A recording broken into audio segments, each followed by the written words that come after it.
welcome to Padviksha. So நம்ம last வீடியோஸில் accounting பிரின்சிபல்ஸ்னால் என்னென்னு பார்த்தோம். அக்கௌண்டிங் பிரின்சிபல்ஸில் we have two types, so accounting concepts and accounting conventions. So in this video accounting conceptsனால் என்னென்னு பார்க்க போகிறோம். So let us see what is accounting concept.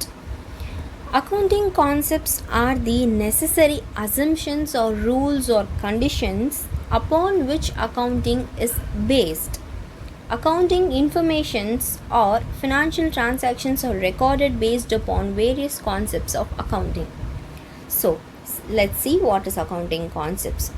Accounting concepts na enna, those are the assumptions or conditions or rules and regulations.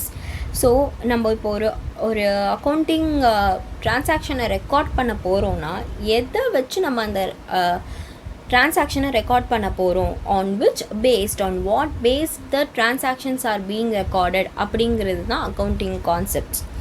இப்போ for example நான் கிரெடிட்டுக்கு 40,000 rupees கிரெடிட்டுக்கு நான் வாங்கியிருக்கேன் மணினா, நான் அந்த ட்ரான்சாக்ஷனை நான் எதை பேஸ் பண்ணி நான் வந்து ரெக்கார்ட் பண்ணுவேன். How it is known as credit and debit.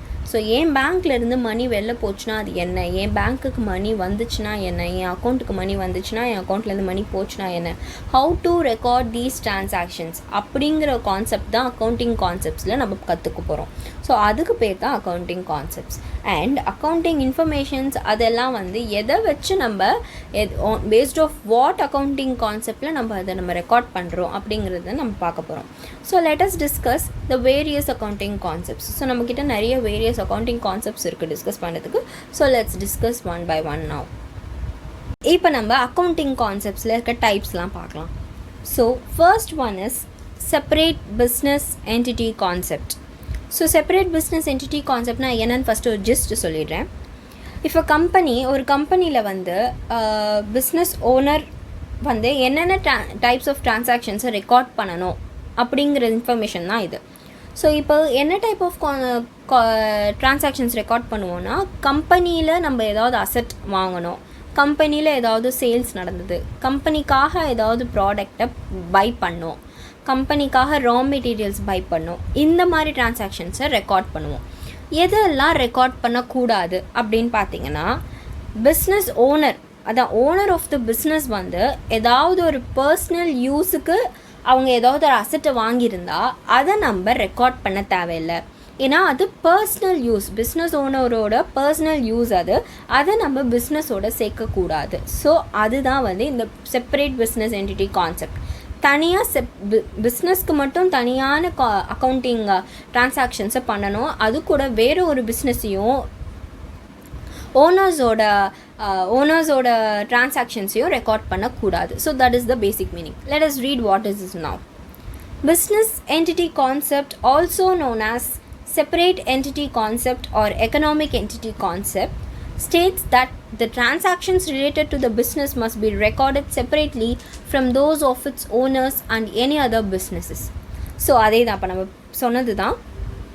So separate entity concept, business entity concept is also known as separate entity concept or economic entity concept. Economic entity concept na enna, economic is a word of related to the monetary. So monetary transactions நம்ம record பண்ணுறது தான் ஒரு பிஸ்னஸோட accounting ப்ராசஸே.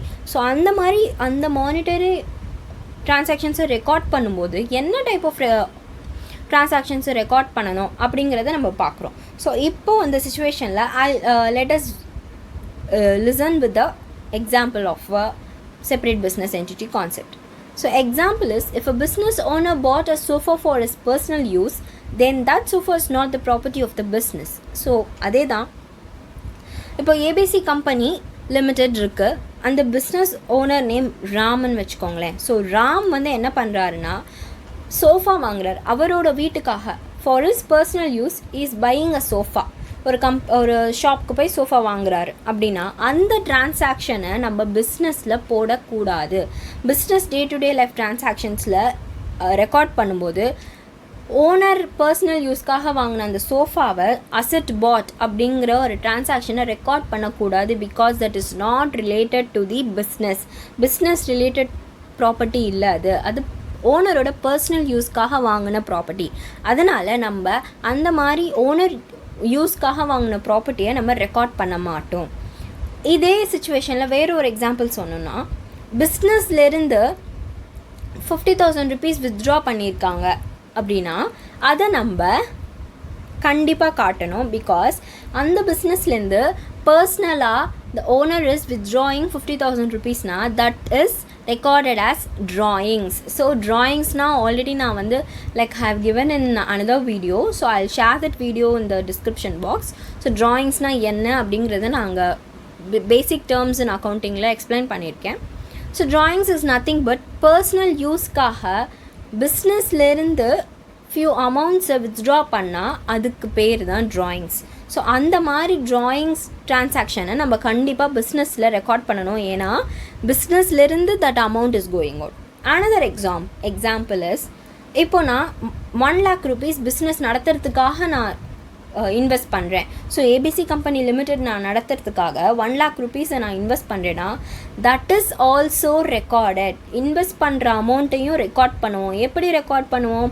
லயபிலிட்டியில் shareholder ஃபண்ட்ஸ்னு record பண்ணுவோம். Shareholder funds are liabilities நம்ம record பண்ணுவோம். Because those funds are invested by the business owners. So business owner அந்த ஃபண்ட்ஸை இன்வெஸ்ட் பண்ணியிருக்காங்க. அதனால் நம்ம அதை லயபிலிட்டிஸில் ஷேர் ஹோல்டர் ஃபண்ட்ஸாக காட்டுவோம். ஸோ இந்த மாதிரி தீஸ் டைப்ஸ் ஆஃப் இன்ஃபர்மேஷன்ஸ் மட்டும்தான் ரெக்கார்ட் பண்ணுவோம்.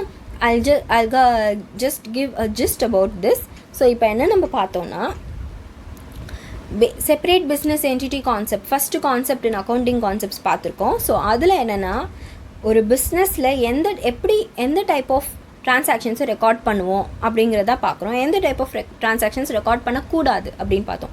ஸோ என்ன டைப் ஆஃப் டிரான்சாக்ஷன்ஸ் ரெக்கார்ட் பண்ணணும் அப்படின்னு பார்த்தீங்கன்னா, ஸோ பிஸ்னஸ்க்காக ஏதாவது ஒரு ப்ராடக்ட் வாங்கியிருக்கோம், பிஸ்னஸ் நடத்துறதுக்காக இந்த ரா மெட்டீரியல்ஸ் இங்கேருந்து வாங்கியிருக்கோம், மேனுஃபேக்சர்ஸ் கிட்டேருந்து இது வாங்கியிருக்கோம், ப்ரொடக்ஷனுக்காக இந்த மணி கொடுத்துருக்கோம் அப்படின்னா இந்த டிரான்சாக்ஷன்ஸை ரெக்கார்ட் பண்ணுவோம்.